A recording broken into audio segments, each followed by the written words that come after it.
Here is a game that you won't see too often because I'm playing Ragnaros, which is a pretty bad tempo hero in a very greedy meta right now.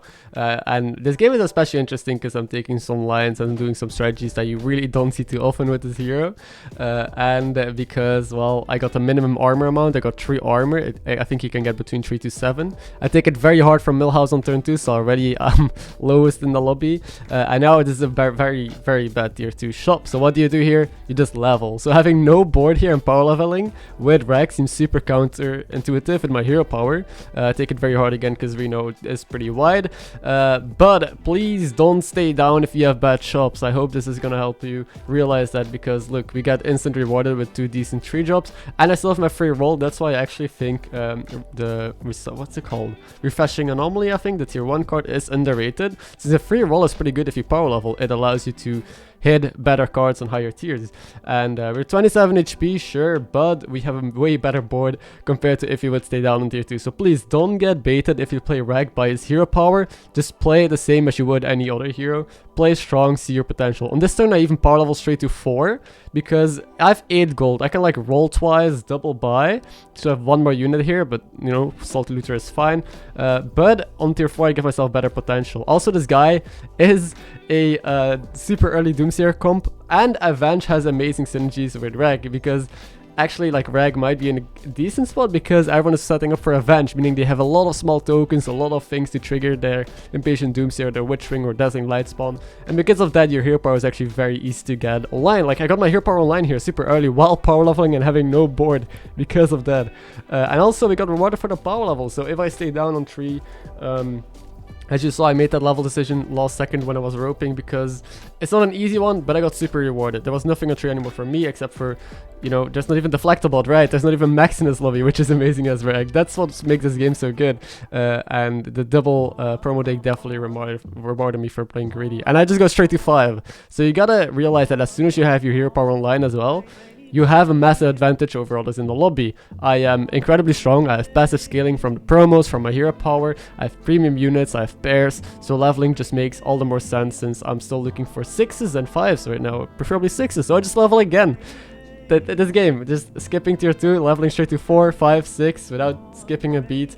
And we are keeping up our momentum and our hero power. And we're able to kill this Alex here beautifully while just stealing all of their dragons. Now again, I think the big takeaway from this video, if anything at all, is get lucky. I did get lucky rolling the double promo early, but especially seeing your potential. If you have bad shops, no matter what hero you are, no matter the situation, it's not really worth staying down. Most of the time there's always exceptions to the rule, but try and high roll. This is a high roll meta after all. If you know that there's better cards on tier 4 than tier 3, like promos, level and try and hit it. If you know there's an Adina on tier 6, level and see. I'm able to hit an Adina early because I set myself up for it. A lot of people always say, oh, I never find an Adina, I never found the promos. And sure, but if you look at their games, I think it is very likely that they don't take their opportunity to level or to see when they can, you know, go for those plays. I think I talked about this last time as well, is a window of opportunity is a very important thing to realize in Battlegrounds, and that is knowing exactly when the best time is to level, because very often it's only 1 or 2 turns that you have your window of opportunity that you can go for greedy lines like the power level, like the go for the triple line, whatever. And if you miss that opportunity, like you're too late or you're too early, you can also just be too early with your leveling and die. You die. That's a skill to master for sure. Don't just press the level button blindly, but know why you level, if your next matchup is going to be alright and if you're going to be strong. Here as well, Caligos. Please don't get too baited. We're not a Caligos comp. I rather pick this Humble and try and triple the promo Drake, try and hit good tech cards. And because it's a no mech lobby and no one is playing Divine Shields, I'm not taking the Prester here either. I think the 3 damage just really isn't worth it right now. I'd rather find second Adina, find this triple, find tech cards like maybe mechs now. I also picked up a Spore because I saw that my opponents are just playing like big ass comps. Positioning is a little bit awkward since I do still want full value from the promos. I want my hero power to get good buffs, but it's really hard to optimize. I think McKz is gonna come out next turn, so I decide not to buff it with hero power. Instead, I lose like a little bit of stats from promo onto a random card, but I'm fine with it. Instead, I buff the promo up, so maybe it becomes useful as well. This guy has a pretty strong beast comp. You hero power the Croc. It has like Baron and Frogger, all that stuff. But yeah, we are still just a monster with the Stargo, no one seems to be going poison. It's also a normal Murloc lobby, so the only poison would be Spore, mechs now once again. And we're top 3 already. This is an incredibly fast lobby just because we're able to murder people so efficiently.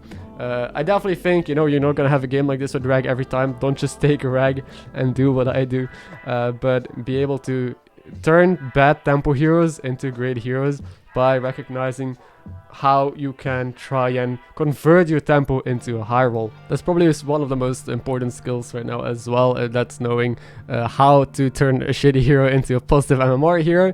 If you just get raw tempo from your hero power, try and use that tempo to power level. That's, I think, the best and easiest way to try and get a high roll from your hero power. Like if you're Kaltas or if you're Yogg, just be strong and level straight to 5 and then figure something out from there, because if you're just staying down and playing for tempo again, all the heroes will just soon, after a couple turns from that, get like 5 triples into 5 drops and you're dead.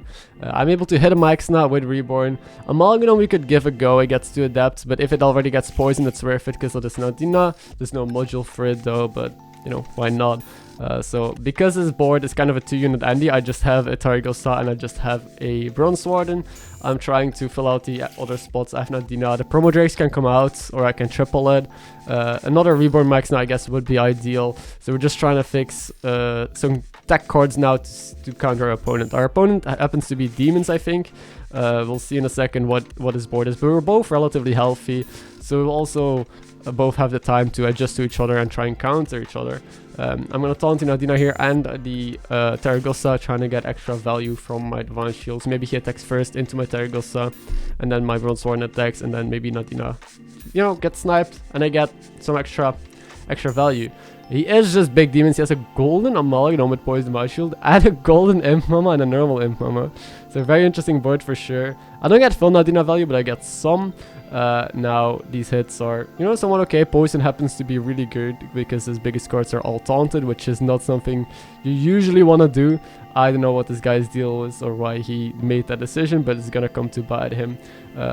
Yeah, I'm not able to snipe this Divine Shield sadly onto the Amalgadon, so he does get a clean trade onto my Targosa and I do lose a fight, but we kind of know what he has now and it's pretty easy to play around, honestly.